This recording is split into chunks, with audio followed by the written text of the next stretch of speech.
Cuidado com o tapinha nas costas. Pode ser o passado te assombrando. Não é porque você faz uma coisa há 20 anos, 30, que você está preparado para fazer. Estou me matando de tanto trabalhar, me leva a uma concepção de trabalho. E se o trabalho é um inferno, eu estou assumindo que a minha vida será, na maioria absoluta do tempo, um inferno. Se a única hora feliz da minha semana é a sexta tardinha, há um problema muito grave a resolver. Eu faço isso há 30 anos, cuidado. Não é porque você faz uma coisa há 30 anos que você continua apto para fazer. Eu sou professor há 45 anos, eu tenho que estudar, ir atrás, buscar, saber o que o jovem está ouvindo, que tipo de filme ele assiste, sentar para ver Marvel, porque ele vê, acompanhar o Rock in Rio inteirinho. De repente eu olho, tá lá, gente que estava em 1989 no Rock in Rio, gente que chegou agora. Eu preciso saber, ter ideia do que é, porque do contrário a minha competência vai esvaziando. E é claro, mas eu faço há 30 anos, cuidado. Hoje de manhã, na Voluntários da Pátria, em São Paulo, na porta de um hotel, logo cedinho, uma senhora deu sinal para um táxi, que é um sujeito antigo, ele pegou um táxi. O táxi parou, ela entrou no banco de trás e falou: por favor, o senhor me leva ao aeroporto de Congonhas? O táxi disse: pois não. E foi. Quando ele já estava ali na Moreira Guimarães, né? Já estava na direção do aeroporto, ela falou: engraçado, o taxista em São Paulo fala tanto, ele está tão quieto, acho que eu não fui simpática com ele. Como ela estava no banco de trás, ela não teve dúvida, foi e bateu nas costas dele. Quando ela bateu, ele meteu o pé no freio, jogou o carro em cima da calçada, ficou pálido, começou a suar. Ela falou: senhor, desculpa, eu não queria assustar o senhor. Ele disse: não, dona, a senhora me desculpe, sabe o que é? Hoje é o meu primeiro dia como taxista e a senhora é minha primeira passageira. Ela falou: é? E o que o senhor fazia antes? Ele falou: eu fui por 20 anos motorista do serviço funerário. Cuidado com o tapinha nas costas. Pode ser o passado te assombrando. Não é porque você faz uma coisa há 20 anos, 30, que você está preparado para fazer. No mundo de mudança e velocidade, nós temos o vir à tona, a emergência, vir à tona, emergir, de múltiplos paradigmas, modos de fazer, de pensar. E nessa hora, claro, é preciso que eu seja capaz de não esvair a competência. Eu o cito em alguns livros, porque eu gosto demais. Beda, que é chamado de São Beda, né, por católicos, ortodoxos, luteranos e também anglicanos. Beda, ele diz algo que eu vou repetir 2 vezes. Ele diz: há 3 caminhos para o fracasso. 3 caminhos para o fracasso. Primeiro, não ensinar o que se sabe. Segundo, não praticar o que se ensina. E terceiro, não perguntar o que se ignora. Digo de novo: há 3 caminhos para o fracasso. Não ensinar o que se sabe, não praticar o que se ensina e não perguntar o que se ignora. Vamos inverter.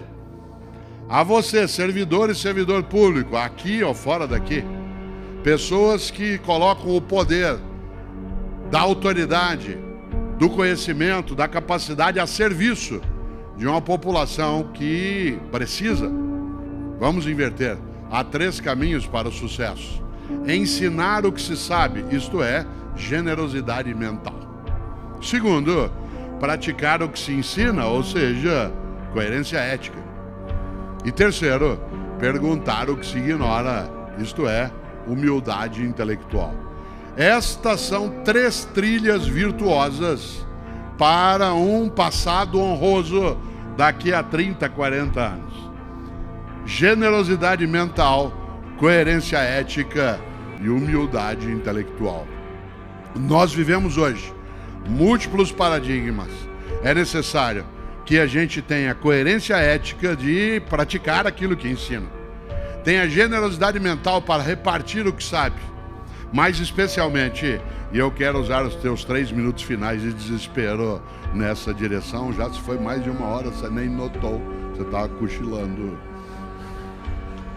Quero lembrar que dessas 3 trilhas virtuosas, a mais importante delas é humildade intelectual.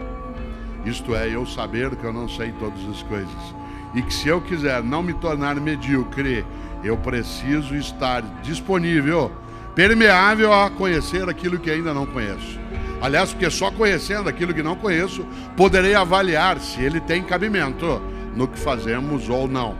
E nesse sentido, abrir a cabeça para o mundo que chega. Num mundo em que eu posso desde publicar, escrever livros em plataforma papel, como no mundo digital, fazer cursos presenciais, ou como tenho eu, curso online de filosofia. Fazer aquilo que nos permite uma capacidade de fazer essas pontes todas dos nossos tempos de existência, mas acima de tudo, comemorar com humildade. E uma pessoa que tem humildade sabe que não se deve confundir humildade com subserviência. Uma pessoa subserviente é aquela que se dobra, que se humilha, que se enfraquece.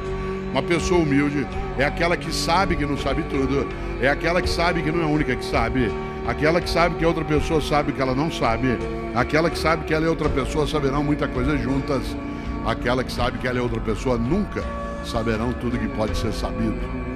Foi claro?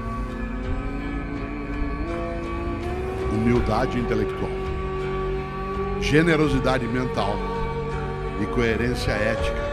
Preste atenção, a humildade intelectual nos coloca a necessidade, inclusive, de prestar atenção em quem não concorda com a gente. Uma das coisas mais tolas é achar que já sabe tudo que pode ser sabido e tudo que é necessário. Eu, Cortella, nunca esqueço. Cautela, um adversário fraco te enfraquece, um concorrente burro te emburrece, uma oposição frágil fragiliza um governo. Porque quando você presta atenção em algo que impede que você se acomode, muda o patamar. Eu, Cortella, quando secretário de Educação na capital paulista, uma parte do trabalho bom que a equipe fez, não foi só isso, mas também isso, a gente deveu a uma oposição muito bem feita. Porque a oposição bem feita, aquela que é respeitosa, mas que também não é negligente, permite que a gente não fique, eu faço o que eu posso. Aliás, eu nunca esqueço de um vereador, que hoje é deputado federal, e que infernizava a minha vida. E eu sou grato a ele. Quando eu encontro com ele, eu agradeço em nome da minha equipe, porque ele, para o meu desespero, era o presidente da Comissão de Educação da Câmara Municipal. E ele era da oposição. E por lei, ele podia chamar a mim, executivo, toda semana na Câmara para prestar esclarecimento. E ele chamava. E toda semana eu tinha que ir. Um dia, inclusive, na Câmara, eu cheguei a perder a cabeça na discussão e pratiquei aquilo que chamaria de desacato. Ele não notou na hora, senão ele teria mandado me prender. Porque na hora da discussão, uma hora eu falei, vereador, meu sonho é dar o nome de Vossa Excelência para uma escola municipal. Ele falou, mas não pode nome de gente viva. Eu falei, então. No entanto, eu sou grato a ele por uma razão. Ele dificultou o envelhecimento de ideias e práticas. Ele fez com que eu, servidor público, com a equipe que estava, que eu não acomodasse, sentasse, relaxasse e achasse tudo bem. Eu faço o que eu posso. Aqui não adianta fazer nada. Para que isso? Bobagem. Alguém tem que fazer alguma coisa. No passado, os trabalhos eram mais penosos fisicamente e significava que havia menos estresse, porque os hormônios e todos os estimulantes se perdiam na atividade física. O trabalho hoje é muito estressante mentalmente e multiplica as doenças mentais no século XXI. Estamos submetidos a uma pressão muito grande. Tanto que o único suicídio ético do século XXI é: estou me matando de tanto trabalhar. Se eu dissesse estou me matando por causa do crack ou da cachaça, todos estranhariam. Mas estou me matando de tanto trabalhar é algo desejável, pelo menos para sogras. Fica fora de casa o dia todo e traz dinheiro. Não, uma pessoa boa, ideal para o casamento. Estou me matando de tanto trabalhar me leva a uma concepção de trabalho em que eu preciso insistir que nós trabalharemos 3/5 da vida. E se o trabalho é um inferno, eu estou assumindo que a minha vida será, na maioria absoluta do tempo, um inferno.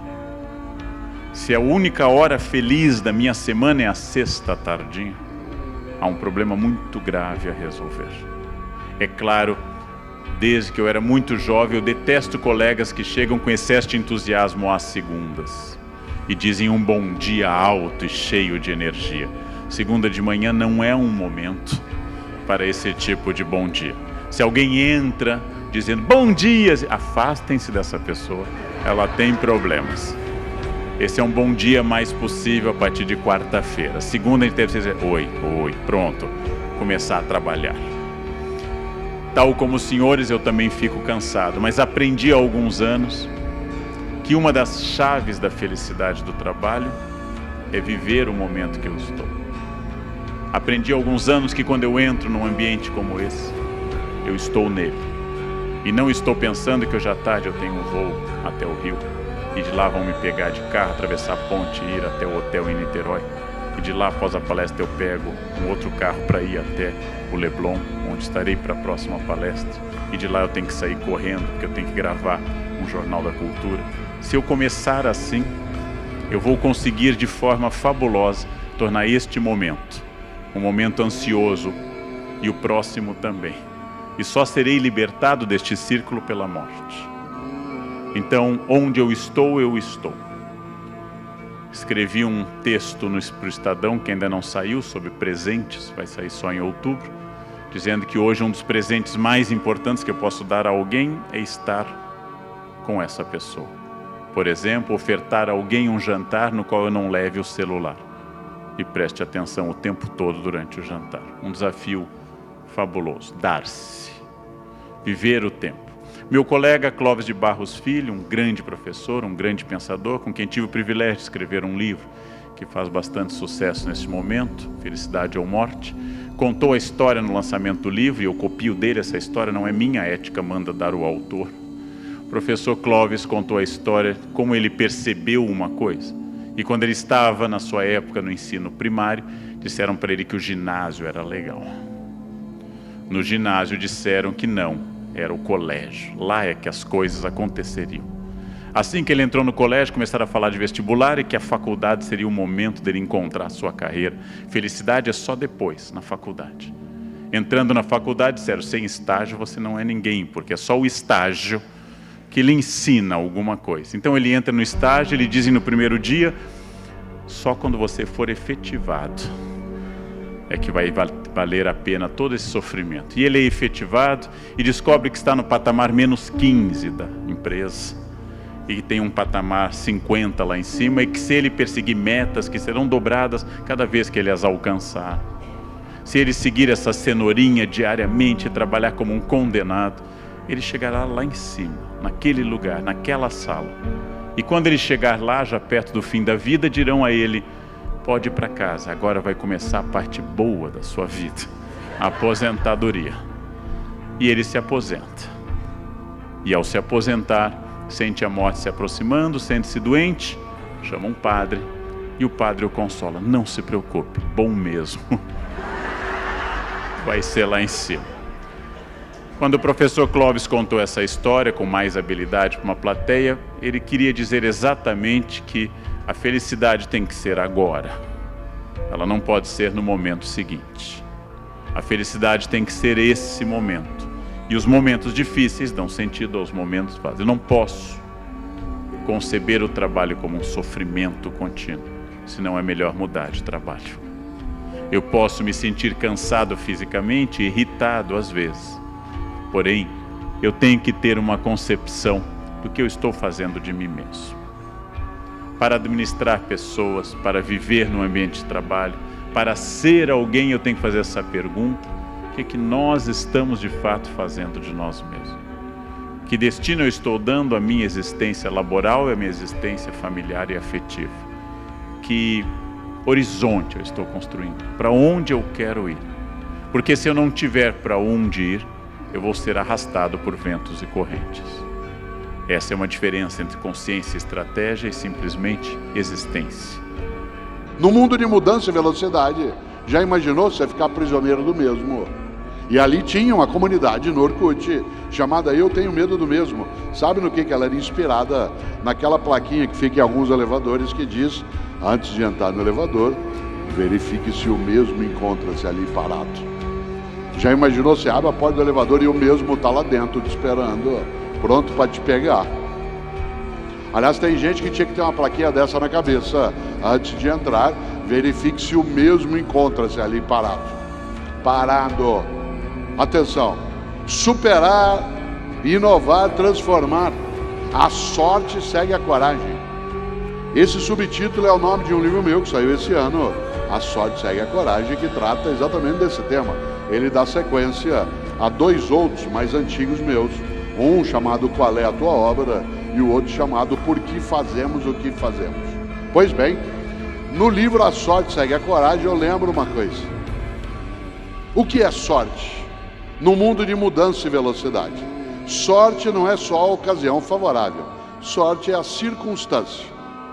Sorte é uma ocasião, uma oportunidade que você, sem dúvida, só aproveitará se tiver coragem. Por exemplo, será que pode acontecer coisa na tua vida que favorece se você estiver atenta ou atento? É lógico. Se você estiver desatento, não adianta o cavalo passar arriado. E coragem não é uma disposição eufórica, que é assim, vamos que vamos. Claro que não. A coragem tem que ser preparada. Atenção no que eu vou dizer. Coragem não é ausência de medo. Coragem é a capacidade de enfrentar o medo. Gente que diz que não tem medo não é corajosa, ela é inconsequente. Antes de eu sentar, eu olhei para ver se a poltrona estava aqui. Mas você diz, Cortella, para quê? Ela estava aqui agora há pouco, mas num palco que mexe. Coragem não é ausência de medo, é a capacidade de enfrentar o medo. Eu, Cortella, estou usando muleta há um tempo e eu preciso aprender a fazê-lo com medo de cair. Quem aqui é cadeirante sabe que você precisa de coragem para aprender a fazer alguns movimentos, a praticar algum esporte, porque a gente tem medo. Não confunda medo com pânico. Pânico é incapacidade de ação, medo é estado de alerta. E coragem é a capacidade de enfrentar o medo. Por exemplo, eu criei meus filhos e ajudo com os meus netos, não deixando que eles deixem de ter medo, mas fazendo com que eles possam ter coragem. Você vai atravessar uma rua, a criança tem que ter medo de ser atropelada, mas tem que ter coragem para se preparar, olhar para lá e para cá e passar. Você tem medo de se afogar numa lagoa aqui perto ou num rio, ainda bem, mas tenha a coragem de aprender a nadar e fazê-lo. Por exemplo, tem gente aqui que tem medo de avião, isto é, todo mundo que for inteligente. Osíris Silva, grande engenheiro, nascido em Bauru, um dos homens que ajudou a criar a Embraer, ele tem uma frase que é verdadeira, ele diz, há 2 tipos de passageiros, os que dizem que tem medo de avião e os mentirosos. Eu viajo de avião quase todo dia, amanhã cedo Pedro e eu vamos pegar o avião para São Paulo. Primeira coisa que eu faço quando eu entro no avião, se o piloto estiver na porta, é falar, senhor tem medo de avião? Se ele falar que tem, eu faço um voo sossegado. Porque se ele tem medo, o que ele faz? Se prepara, organiza, estrutura e vai. Se ele falar assim, o senhor tem medo de avião? Imagina, eu faço isso há 20 anos, eu entro em pânico. Eu falo, e se tiver uma tempestade? Na hora a gente vê o que faz. Há 1 mês e meio, o Pedro e eu estávamos indo para o Rio para gravar um dos episódios do Porta dos Fundos, né? Que foi ao ar já. E que eu participo dele nos créditos, porque o do Vivier faz um filósofo, o Sócrates, só que hoje, tentando fazer filosofia na casa, com a mulher, com o cachorro, com gente chegando, com o celular tocando. Como é que dá para fazer filosofia assim? E quando termina, nos créditos, estou eu, Judite, né, que é um quadro clássico dele. Judite, não me larga aqui, por favor. É Cortella, não é Portela. E aí vai. Ora, quando nós fomos pousar no Rio de Janeiro, Pedro se lembra disso, estava belíssima aquela manhã no Rio. Quando ele foi pousar, ele arremeteu. Que não é uma sensação agradável, mas ela é necessária. Ele arremeteu. Por que o piloto arremeteu? Claro que ele não deu a explicação no momento que arremeteu, porque ele estava preocupado em estabilizar a aeronave. Mas assim que ele estabilizou, ele disse, bom, arremetemos porque a visão ficou prejudicada e para evitar algum problema, eu preferi arremeter. Que alegria que deu daquele piloto, que em vez de dizer, vamos ver o que dá, quem sabe a gente tem sorte. A sorte segue a coragem, mas repito, a coragem não é só uma disposição eufórica, você precisa prepará-la. Eu sei de uma coisa, se o futuro é incerto e imprevisível e impossível de ser controlado, existe ao nosso alcance uma chave, essa chave é o preparo. Eu não sei onde estaremos em 2028, mas quem falar melhor inglês estará melhor do que os outros. Eu não sei onde estaremos em 20 anos, mas quem conseguir preservar sua saúde hoje, livrar-se de vícios, manter um corpo funcional, estará melhor do que aqueles que estiverem presos de vícios.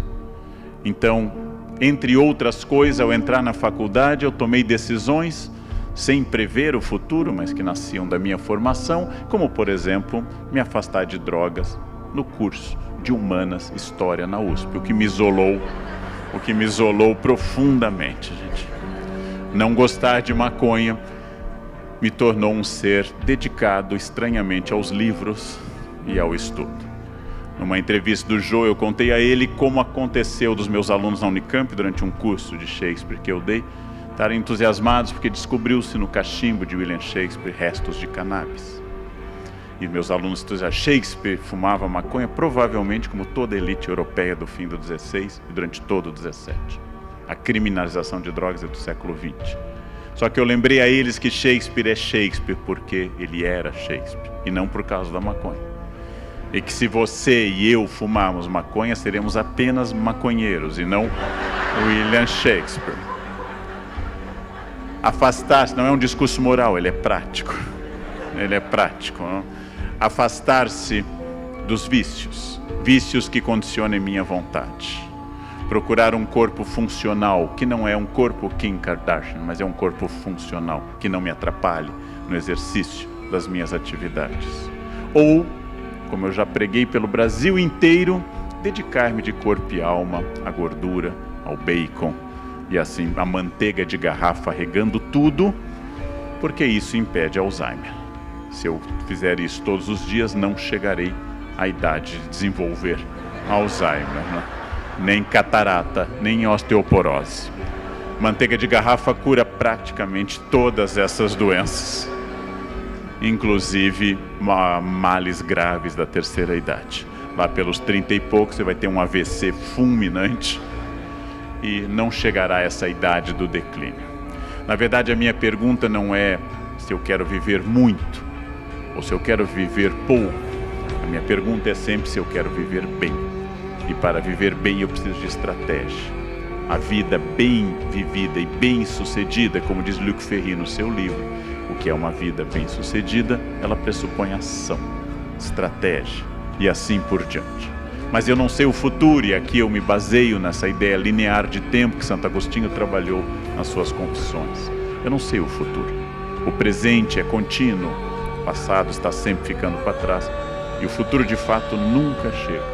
Mas vamos substituir essa sequência pela seguinte ideia. Por passado, consideremos experiências. Todos aqui temos experiências. Por presente, consideremos a ação como eu estar falando e os senhores nesse momento escutando. E por futuro, entendemos a estratégia que nasce essa ação. Sempre a ação, prevendo a estratégia a partir da experiência. Vocês sabem que faz toda a diferença a ação e a estratégia. Duas pessoas que ganham a mesma coisa na mesma instituição pública têm dois padrões de vida completamente diferentes. Porque o que me faz ter dinheiro não é só o que eu ganho, mas é principalmente o que eu gasto. É o que eu gasto que me torna estável ou não. Como me disse um aluno, eu estou ganhando R$600 no estágio. Guarde R$6 todos os meses. Você vai ter 1%. Isso ao final do ano já vai ter 10%. Isso pode se transformar em 50% de um salário. Já é um fundo de emergência muito bom. Ou seja, a estratégia ela é quanto à saúde, a estratégia é quanto às relações afetivas, é quanto ao dinheiro, permanentemente daquilo que eu quero. Num determinado momento, o carnal, que tem menos idade do que eu, muito afetivo, ele virou e disse: Cortella, você, quando eu tinha 10, 12 anos de idade, lá em Londrina, 13 anos, você planejou a tua carreira? Você planejou o êxito no sentido de popularidade, de alguma relevância no campo acadêmico? Eu disse não. Não foi por acaso, mas não houve um planejamento estrito, exceto por uma coisa. Pedro falava agora há pouco da necessidade de nós termos autoridade, não só no mundo real, mas trazê-la para o mundo digital, e que a autoridade no mundo digital tenha correspondência com a legitimidade na prática do dia a dia. Isso nos coloca a urgência de nós entendermos que o que eu faço, por exemplo, pode ser ótimo, mas eu preciso fazer melhor. Atenção, não melhor do que você, melhor para você e para mim. Eu, por exemplo, não quero ser melhor do que você, eu quero ser melhor para você. É óbvio que eu quero ser melhor para mim também. Estou levando isso em conta como meu ponto de partida. Nesta hora, sempre me lembro de algo.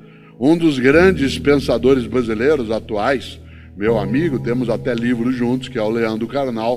Nós fizemos um curso digital, né, chamado Filosofia de Vida, existe. E numa das gravações, num auditório em São Paulo, num determinado momento, o Carnal, que tem menos idade do que eu, muito afetivo, ele virou e disse: Cortella, você nasceu em Londrina, como é o fato, eu nasci no norte do Paraná, sou o que se chama de pé vermelho, que é o nome que nós caipiras daquela região nos damos, por causa da cor da terra, e com 13 anos de idade me mudei com a família para a cidade de São Paulo. E ele disse: Cortella, você, quando eu tinha 10, 12 anos de idade, lá em Londrina, 13 anos, você planejou a tua carreira? Isto é, você pensou: eu vou para São Paulo, vou fazer universidade, vou fazer filosofia, vou estudar, depois eu vou entrar em atividade de rádio, de televisão, depois eu vou começar a participar do mundo digital, depois eu vou escrever livros, isto é, você planejou o êxito no sentido de popularidade, de alguma relevância no campo acadêmico? Eu disse: não. Não foi por acaso, mas não houve um planejamento estrito, exceto por uma coisa. E eu conto isso não como marca de autoelogio inútil, mas porque é verdade. A única coisa que eu decidi e planejei desde menino é que eu não seria medíocre. Isto é, fosse eu o que fosse fazer, eu queria fazê-lo do meu melhor modo. Eu não queria ser o melhor professor do mundo, mas eu queria ser o melhor modo Cortella de ser professor. Eu não queria ser o melhor marido do mundo, mas quando o marido fosse, que eu fosse o meu melhor modo de ser marido. Eu não queria ser o melhor pai do mundo, embora tenha recebido dos filhos, inclusive do Pedro, algumas canecas escrito para o melhor pai do mundo. Eu não queria, como não quero ser o melhor pai do mundo, mas eu quero ser o melhor modo de eu ser pai. Eu acabei de lançar meu 47º livro. Gosto de escrever, gosto de divulgar, gosto de trazer à tona reflexões. Isso significa que eu não quero ser o melhor escritor do mundo, mas eu quero ser o meu melhor modo de ser escritor. E insisto, melhor não é escala, é atitude. Pode ser que você pegue meu livro mais recente, que foi reformatado, reinventado, chamado Ser Humano é Ser Junto, e diga: Cortella, esse livro está ótimo. No próximo eu quero fazer melhor. Melhor do que? Melhor do que eu tinha feito. Para quê? Para superar você, para humilhar outras pessoas, para dizer eu sou bom mesmo. Não, para eu não me acomodar, para eu não relaxar, para eu não distrair, para eu não me tornar medíocre. Você sabe que mediocridade é exatamente a condição de alguém que, podendo fazer o melhor, se contenta com o possível. Mediocridade é uma acomodação. Se você e eu não entendemos a excelência como horizonte, eu relaxo, distraio. O Pedro, de modo agradavelmente exagerado, disse que eu sou professor de filosofia, talvez, que tem mais seguidores. Se eu achar que isso é suficiente, se eu sentar, relaxar, distrair, achar que já está bom, cuidado, há uma diferença entre autoestima e autoengano. Autoestima é eu ter clareza em relação a quais são as minhas qualidades, quais são as minhas capacidades. Autoengano é eu superestimar essas capacidades.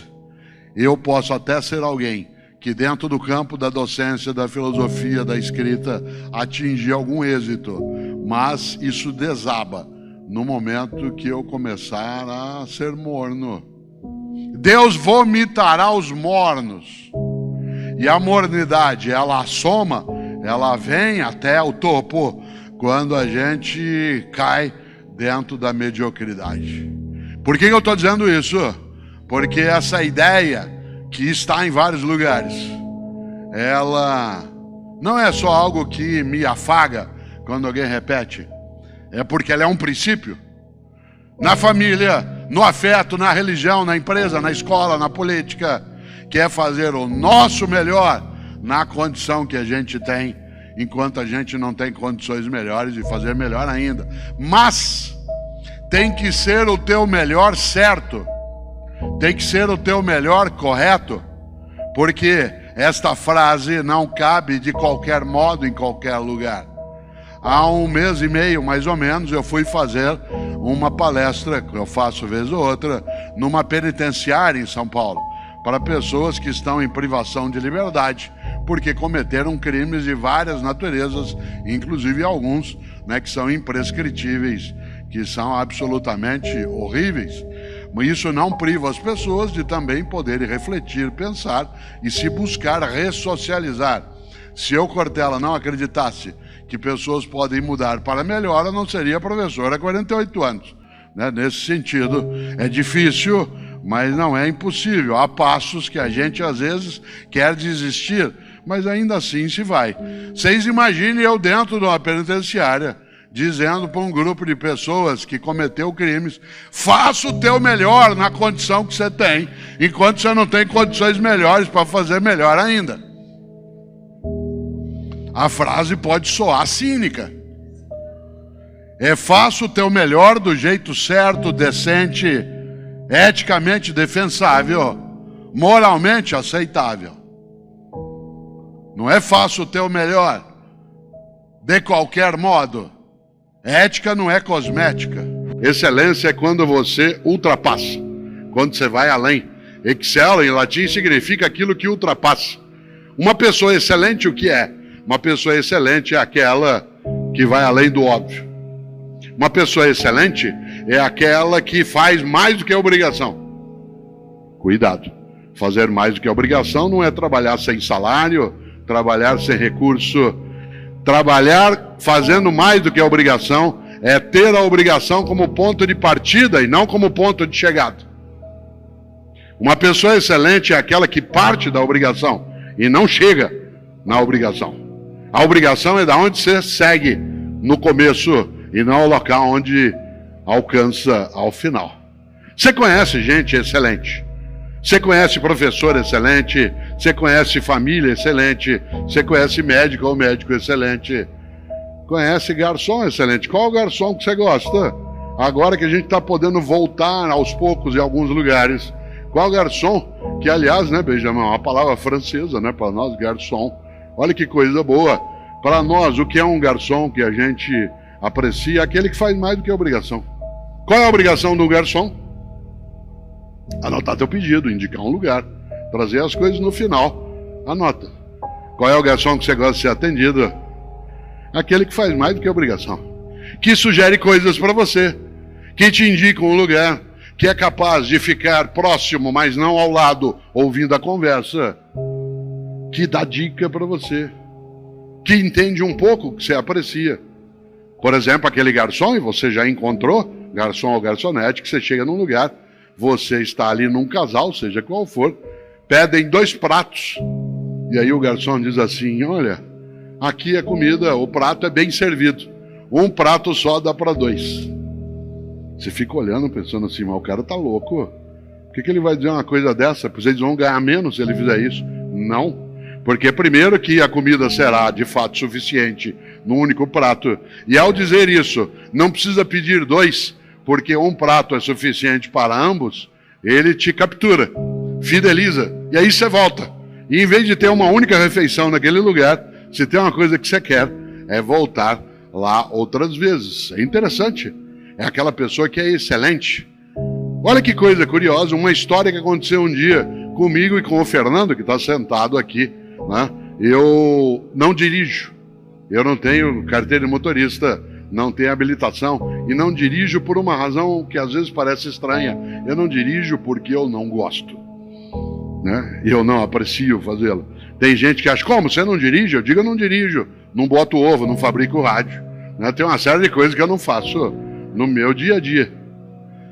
E eu não dirijo, e o Fernando, que aqui está, né? Ele faz comigo os percursos, os lugares, e ele dirige. Eu nunca esqueço, não sei se o Fernando se lembra, há uns 6 anos, nós estamos voltando de São João da Boa Vista, uma ótima cidade, quase na fronteira de São Paulo com Minas, né? Em outro lado de Minas, e a atividade terminou 9h30 da noite, mas naquele momento não havia pandemia, e ao final havia uma sessão de autógrafos e quem tinha livro, havia sessão de fotos, e nesse sentido, naquele momento, saí eu, depois que a palestra terminou, para os autógrafos e fotos, e tudo terminou perto das 11h30 da noite.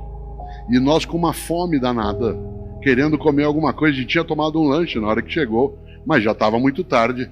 Saímos de São João da Boa Vista, pegamos a estrada, a SP, né, 340, que é uma ótima estrada, que sai em Campinas e depois para pegar a Bandeirantes, e nada aberto na estrada.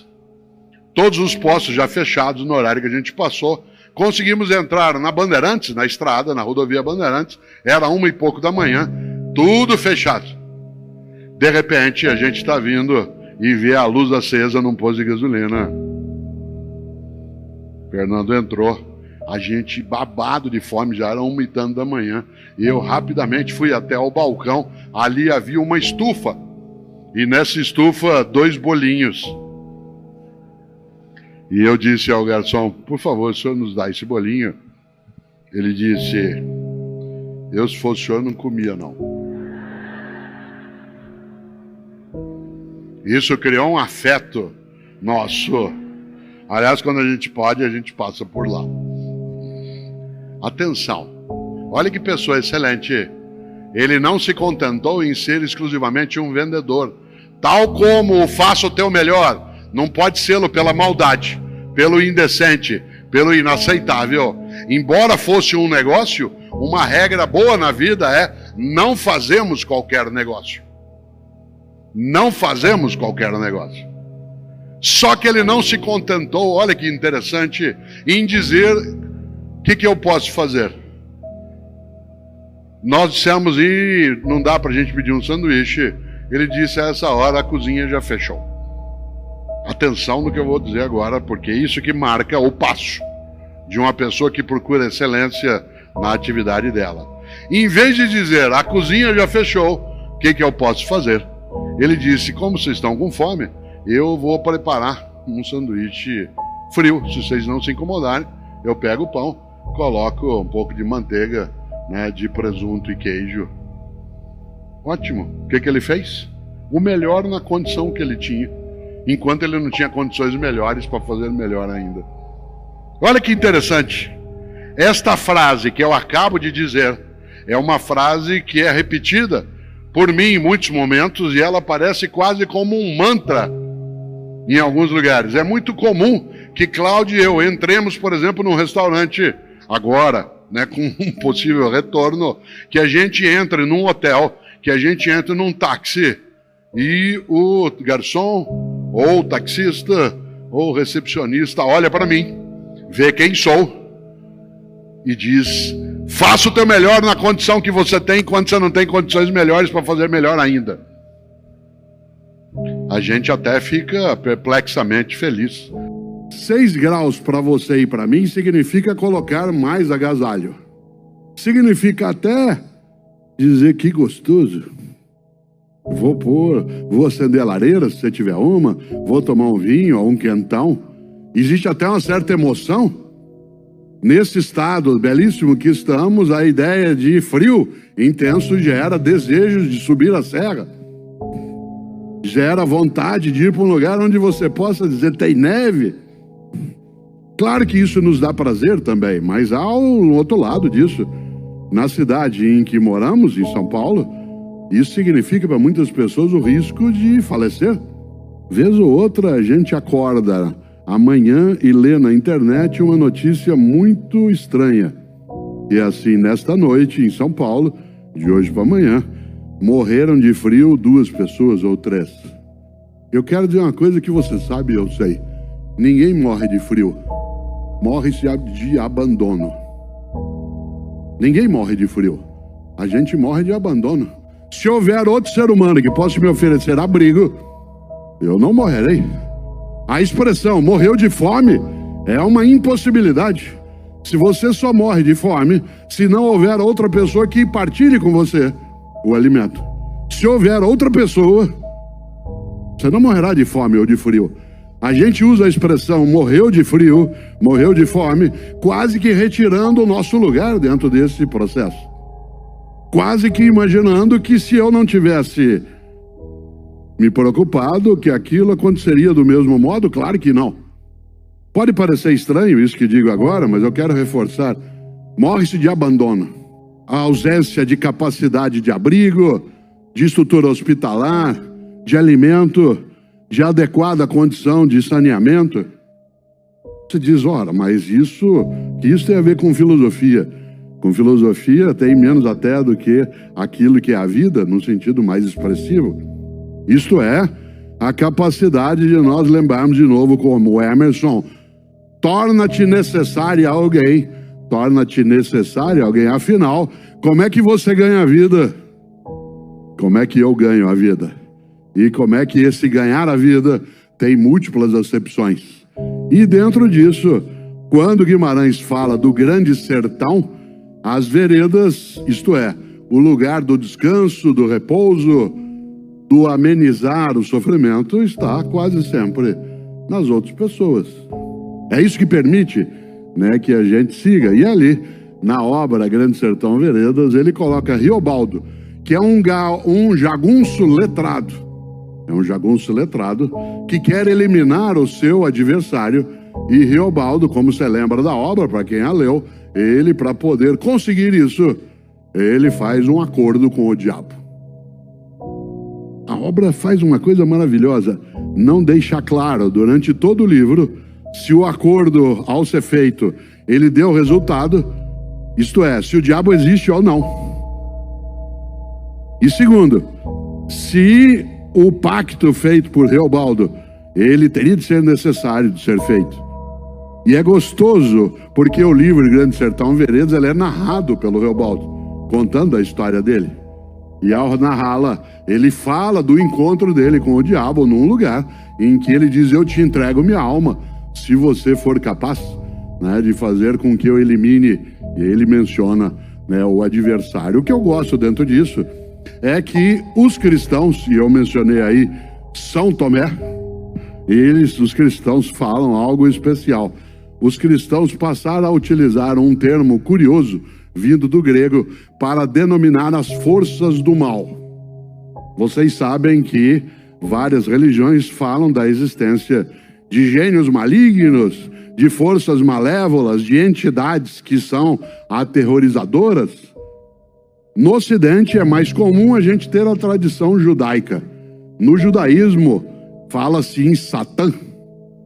A expressão Satã, em hebraico, significa o adversário. Aquele que separa, aquele que afasta, aquele que divide. E é interessante porque a expressão Satã, né, do hebraico, isto é, o adversário, ela foi trazida para o mundo cristão usando um termo grego que é diabo. Isto é, diabolo. Você sabe que o antepositivo, o prefixo dia, no grego antigo é separar. Separar, afastar. Como você tem diafragma, tem dia positivo, né, tem dia tônico e tem diabo. O curioso é que o termo que está, né, dentro do vocábulo diabo ou diabolo, usando aí o grego e depois o latim antigo, é que a expressão balo ou bola significa lançar. Aqui quem é jogador, o jogador de beach tennis sabe o que significa isso. O lançar, o jogar. Balo ou bola. Quanta gente que estudou balística, balo ou bola, né, no grego antigo é lançar. Ora, o que é diabo ou diabo? É aquele que joga separado. É aquele que afasta. É aquele que procura dividir. Você diz, ora, isso conosco é porque a noção diabo, ela ganha uma percepção e ela vale várias vezes também dentro do cristianismo quando se traz à tona a ideia daquilo que interfere na nossa vida de modo negativo. Quando você diz isso é diabólico, Essa cidade é um inferno. Essa ponte é infernal de manhã e à tarde. A gente está fazendo noção aquilo que, em grande medida, nos prejudica. E o bom de pensar nessa direção também é que a noção diabólica ela tem uma contraposição, porque o contrário de diabólico é simbólico.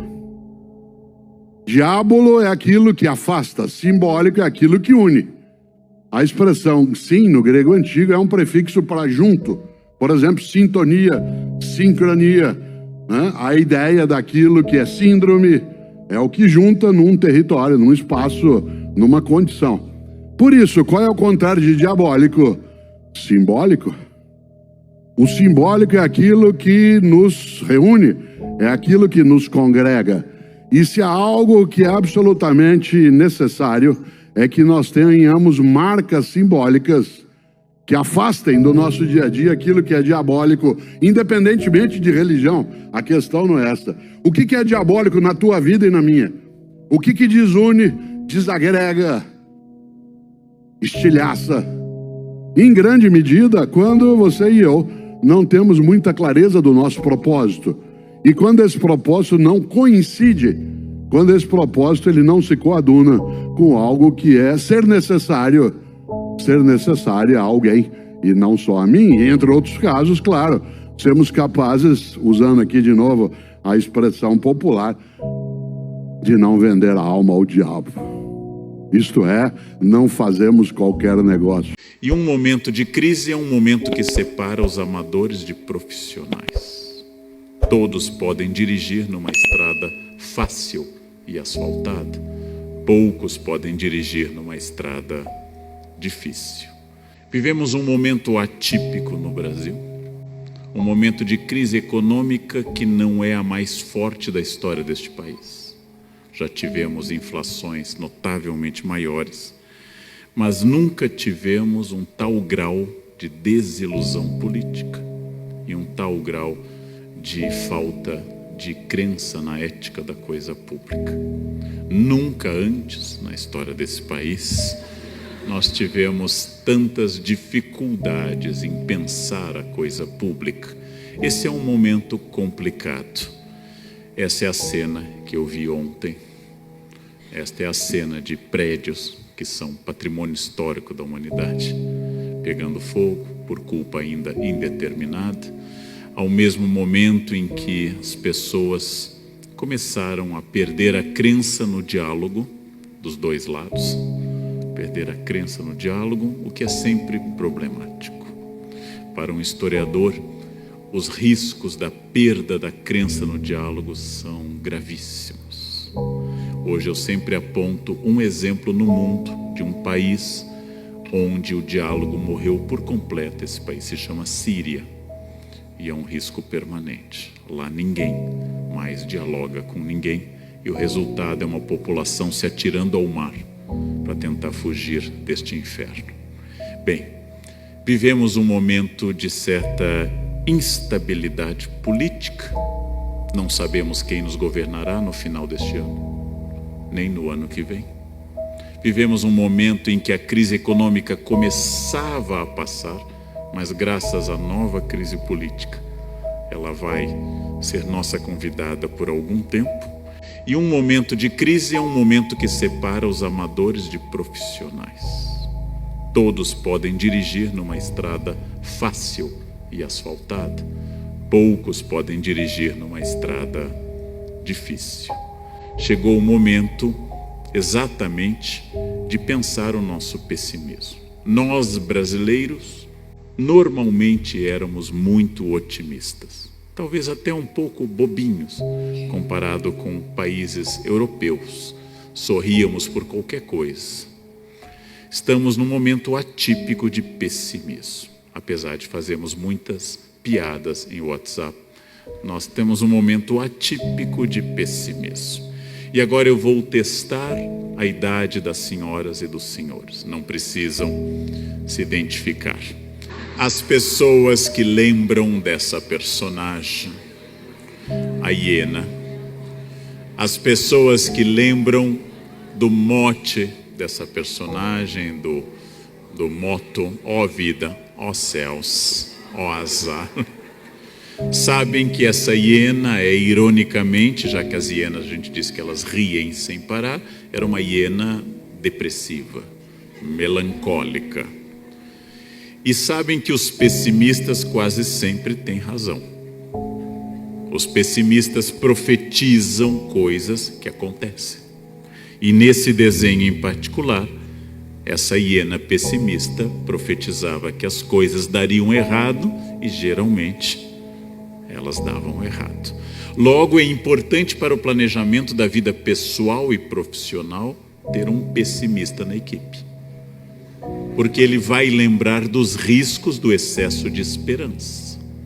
Ele vai lembrar que se vocês pretendem traduzir para o português uma poesia épica de 10 volumes, talvez a tarefa seja excessiva.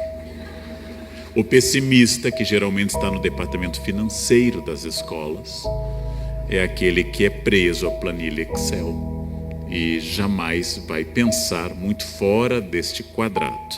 Então, é importante que vocês tenham um pessimista na equipe, mas no máximo um, que é o que uma família e uma empresa toleram de pessimismo. No máximo um pessimista.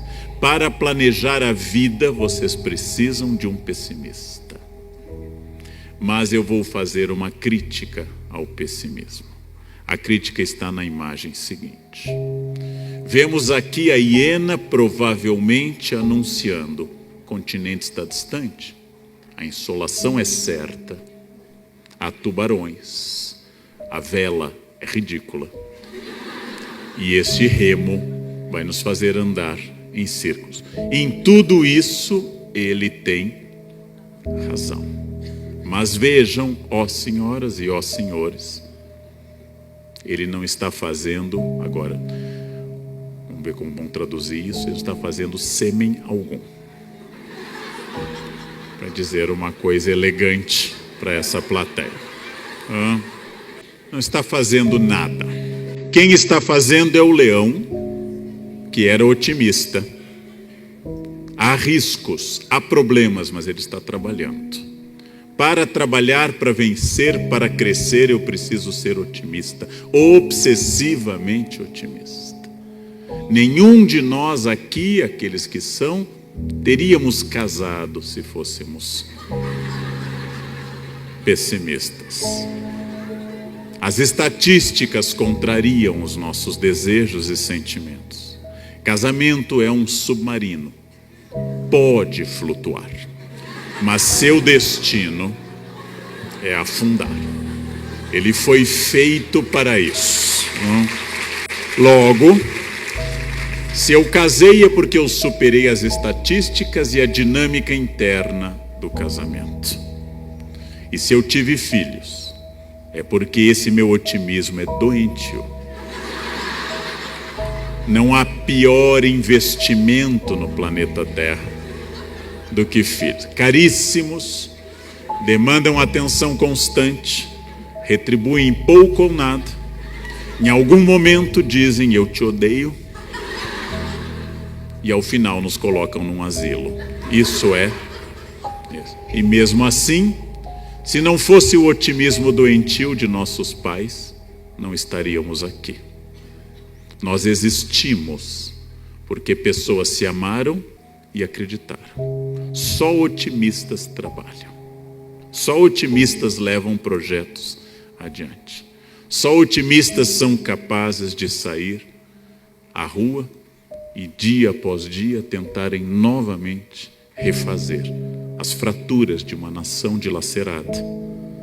O enfrentamento dos problemas da lei, como lembra o Hamlet no seu monólogo, a lentidão do mundo, a violência e todas as outras questões para que a vida continue. A incerteza que nos marca nesse momento é enorme. Eu não posso dizer nada sobre o futuro, porém farei uma possibilidade. De forma metafórica, apesar de imprevisível, o futuro tem uma chave na mão. Essa chave se chama preparo. Eu não sei o que ocorrerá na área de tradução e interpretação nos próximos 10 anos. Ninguém sabe. Porém, os mais bem preparados estarão melhores. Eu não comecei minha carreira, minha primeira graduação muito cedo, pensando, vou estudar porque um dia serei convidado para falar a vocês. Estar aqui não foi um plano quando eu tinha 16 anos, mas eu estou aqui porque estudei. Estou aqui porque fui depois para uma graduação e uma pós-graduação. Estou aqui porque enfrentei cursos, estágios e vida no exterior e eu não sabia onde, nem aonde. Mas eu sabia que quanto mais bem preparado eu estivesse, eu estaria melhor. A crise veio para todos. Alguns melhoraram, outros permaneceram no mesmo ponto e outros fracassaram. A diferença está no preparo. Admiro muitíssimo a cultura judaica e digo isso a todos meus amigos judeus. Uma cultura que determina que um homem é adulto quando lê para a comunidade seu bar mitzvah. Um homem é adulto quando é alfabetizado. Não é à toa que foi o primeiro povo a superar o analfabetismo na história. Uma cultura que considera que há povos e governos preconceituosos, em algum momento algum governo ensandecido pode expulsá-los e eles vão para outro país, sem nada além do preparo mental. E em pouco tempo aquela comunidade floresce de novo, porque o que você tiver no cérebro é seu para sempre. E é seu sempre. O que você tiver no banco ou no cartório é seu por algum tempo. Preparo é tudo, cérebro é tudo, intelecto é tudo. Quanto mais eu tiver esse preparo, mais essa crise vai se transformar num desafio, usando essa ideia de tempo linear, de passado, presente e futuro, que Santo Agostinho tanto tratou no capítulo 11 das Confissões, que essa perspectiva, o futuro é incerto. Porém, vamos substituir as 3 palavras por passado como experiência. O que cada uma e cada um de vocês trouxe até essa noite aqui no Centro Rebouças. Presente, a ação de estar essa noite aqui, dialogando comigo mesmo que só eu esteja falando. Mas há um diálogo. Há um diálogo que cada um e cada uma está recebendo, concordando, discordando das coisas que eu digo. E por fim, o que for decidido a partir desse encontro e de tudo que for tratado aqui vai se constituir em estratégia, ou seja, uma preparação para o futuro. Nesse momento está sendo gestado o amanhã. Ao final dessa noite, eu já serei experiência, o coquetel seguinte será ação e o ciclo recomeça. Onde eu estarei o ano que vem? Onde eu estarei em 2027? E isso é fundamental para eu definir esse momento. E é fundamental que vocês saibam que o que nos faz ir para frente chama-se erro. Eu hoje dou aula melhor do que eu dava há 20 anos ou há 30, porque eu, Leandro, errei bastante. Tento apenas não errar no mesmo ponto 2 vezes. Eu, Leandro, errei e a cada erro estabeleci uma nova estratégia. Vocês conhecem o ditado mais comum e linear que se chama errar é humano. Mas vamos aprofundar essa ideia. A primeira empresa do mundo chamou-se Éden Limitada. E seu chefe contratou 2 pessoas dali, sem seleção externa. Fez uma semana de compliance e disse: só tem uma regra nessa empresa: não pode comer dessa fruta. Está sob estudo, é transgênico. Nós estamos tentando algumas coisas com essas frutas, só essa, o resto tudo pode. Tudo pode. Os 2 funcionários foram direto na árvore, comeram, foram demitidos por justa causa. Foram para o mundo, tiveram 2 filhos, Caim e Abel. Caim matou Abel. A primeira família do mundo, a mais perfeita, a mais próxima de Deus, tem 2 infratores, um assassino e um cadáver. Pensem. A família que não tinha sogra, a família que tinha tudo para dar certo, gente. A família que não tinha Natal para decidir onde passar. A família que não tinha almoço de domingo, tinha tudo para prosperar. Esta família resultou em 75% de fracasso e 1 morto. Errar é humano. Esses são os nossos pais fundadores. Errar é humano. Todos erraremos. Qual é a diferença entre a pessoa de sucesso e a que está destinada a ser um fracasso? É quanto cada um de nós aprende do erro. Da aula mal dada, do texto traduzido errado, da atitude politicamente errada, de um surto. A partir disto, eu aprendo. E a partir disso, eu mudo a existência. Ser sábio não é ser perfeito. Perfeito do latim perfectum, feito até o fim. Ninguém é perfeito até a morte. Eu sou perfectível. Eu sou passivo de ser transformado até o último dia da minha existência. Eu estou aprendendo permanentemente. E para isso eu tenho que sair do maior inimigo de todo profissional, que é a zona de conforto. A zona de conforto é aquilo que diz, está bom. A zona de conforto me passa a ideia errada de que não precisa mais.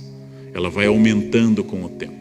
Até eu diria que nós homens, como gênero agora especificamente, somos mais inclinados à zona de conforto do que as mulheres.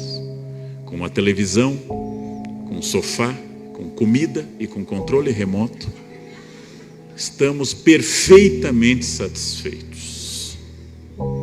Completamos bodas de ouro se essas condições estiverem dadas. As mulheres mais exigentes querem conversa, afeto e até dança. Os homens estão satisfeitos com comida e televisão. São, do ponto de vista da escala biológica, seres menos, porque se satisfazem com menos. Os casamentos fracassam inicialmente porque são bons. Porque quando você casa, você se esforça, você tenta. Você cuida de tudo, da higiene pessoal à roupa de baixo. Você evita grosserias, declara seu amor. Com o tempo vai ficando bom e você vai se acostumando na zona de conforto. Então a roupa de baixo vai sendo substituída por roupas menos exigentes. Aquela lingerie que as mulheres usavam, maravilhosa, de sedas e rendas, vai substituída pela calcinha bege de algodão, lavada no box dezenas de vezes, à vista do usuário, e lá de pendurada. Os homens vão usando abrigo, é um sinal vermelho, e quando saem de casa já de abrigo, é um sinal claro que há algo muito errado acontecendo. Finalmente, passamos a beijar a esposa na testa. Sinal de que o erotismo começou a declinar. Finalmente, chamamos a esposa de mãe, que é outro sinal evidente de que já não há mais nada sob aquelas cinzas, já que ninguém deita com a mãe desde Édipo, pelo menos. E por fim, senhoras e senhores, chega o dia fatal. O dia que o casamento atingiu sua zona de conforto mais notável. É o dia que o casal passa a usar croc. Acabou. Acho que croc é croc em inglês, né? Zona de conforto é aquilo que me diz, para que sair de onde está bom? Essa escola está funcionando. Eu tenho feito regularmente textos, a editora gosta de mim. O que eu sei de inglês ou de outra língua já está suficiente. Para que sair dessa zona? Porque no momento que você decide não crescer mais por um princípio físico, você começa a diminuir. No momento que você não se expande, você encolhe. No momento que você não acrescenta, você perde. No momento que você diz basta, a ladeira se abre à sua frente. A única chance de eu ser alguém permanentemente desafiado por mim mesmo, a única chance de dar certo esse desafio é a possibilidade de eu entender a formação permanente em tudo, em absolutamente tudo. Que a proteção de uma zona de conforto funciona como a casca do ovo, que se até o 21º dia, até a 3ª semana, o pinto romper, ele morre. Se ele não romper no 21º dia, ele morre. O que me protege, me acalma. Usando a expressão de um ex-colega meu da Unicamp, falecido professor Rubem Alves, ostra feliz não produz pérola. A pérola é a resposta da ostra ao incômodo. Dei muita aula para alunos em colégios de elite, ricos, bonitos, bem formados, com tudo, que não deram em nada. São pessoas que eu passei a dizer que têm um brilhante futuro pelas costas. Tinham tudo, menos a vontade. E ter todas as condições, por vezes, tira a vontade. Primeiro esforço de todo tradutor e intérprete é a formação e atualização permanente. Quando me ensinaram a ser professor na licenciatura, deram-me importantes itens profissionais. Aprendi a passar provas em mimeógrafos. Aprendi a usar retroprojetor. Aprendi a usar aparelhos que hoje não têm a menor existência. Hoje sou desafiado pela distinção entre um cabo HDMI ou USB. Como eu tenho mais de 50, é sempre uma dúvida diante dos cabos. Eu tento, eu vou metendo para ver se entra. Quando eu vejo, não é essa a saída, né? Eu tenho que me atualizar em todos os campos. Por 2 motivos, tanto a técnica quanto a língua em si são elementos vivos, dinâmicos. Passou-se o tempo em que bastava ou era suficiente que eu fizesse um curso e entrasse no mercado profissional. A geração do meu pai, formado em Direito na década de 50, em Porto Alegre, na Universidade Federal, quando meu pai fechou o escritório, 52 anos depois, ele nunca fez um outro curso além daquele. Isto não existe mais. Isso passou. Não é possível mais. Porque língua pertence ao universo da cultura. E cultura é, por natureza, mutante. Cultura se transforma permanentemente. E quando eu tenho que colocar em contato 2 culturas através da ponte de 2 línguas, a língua de partida, a língua 1 e a língua de chegada, eu vou ter que colocar em contato 2 culturas. A minha, ou a que eu estou traduzindo, e a do outro. Eu vou dar um pequeno exemplo na área que eu mais trabalho, que é o Renascimento, e especialmente a obra do grande William Shakespeare. Quando Hamlet está fingindo loucura como parte da sua estratégia, o rei Cláudio, seu tio e padrasto, envia o cortesão Polônio para que indague de Hamlet algumas coisas e saiba sobre a loucura de Hamlet, já que, como diz Cláudio, a loucura dos grandes deve ser vigiada. Polônio, astuto, membro da corte, homem que se veste com apuro e que tenta empurrar para Hamlet sua filha como parte da sua estratégia política, vê que Hamlet lê, pergunta a ele: o que você lê, meu senhor? Ele diz: palavras, palavras, palavras. Mas eu quero me deter nesse trecho. Quando Polônio pergunta se ele o conhece, e Hamlet usa a expressão: claro, eu o conheço. O senhor é um fishmonger, o senhor é um peixeiro. Veja, aqui começam os nossos problemas. Em primeiro lugar, porque essa palavra quer dizer o que vem de peixes, obviamente. Mas essa palavra também é gíria no século XVI para o agenciador de prostituição, em língua contemporânea jurídica, proxeneta, em língua de rua, cafetão.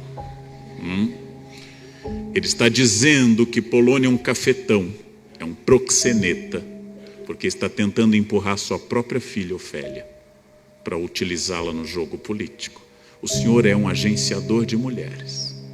Ele também está usando a gíria elisabetana, que vai insinuar a relação entre peixe e o feminino, especialmente entre prostituição e cheiro de peixe, já que em Londres as duas ruas ficavam próximas, tanto a rua de venda de peixes quanto a da prostituição, próximas ao teatro, onde essa peça já era encenada.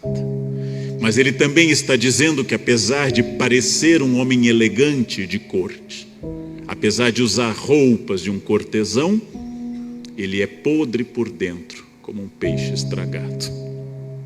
Bem, e aí eu pergunto a essa plateia de especialistas, como eu traduzo essa palavra? Qual é a palavra em português que contém todos esses significados? Nenhuma. Quando eu estou fazendo, como pede meu ex-professor Bloom, quando eu estou fazendo uma tradução literária, eu posso fazer uma nota. Nota do tradutor, 10 páginas de reflexão. Mas Shakespeare é teatro. Ainda que Bloom ache que Shakespeare deva ser lido e não interpretado, Shakespeare é teatro, significando que eu tenho que achar uma palavra. E a escolha é sempre limitada. Porque um ouvinte do século XVI tinha tudo isso em mente no seu teatro. Um ouvinte do século XX, mesmo nativo na língua inglesa, não tem mais isso. Eu assisti no Festival de Avignon, que eu frequento, sobre Shakespeare traduzido para o inglês. Eu nunca tinha ouvido Shakespeare traduzido para o inglês, ou seja, traduzido para a língua da rua, traduzido para as pessoas comuns, desde as questões simples sobre a mudança entre o você e o vós, entre o século XVI e o nosso, até as próprias palavras.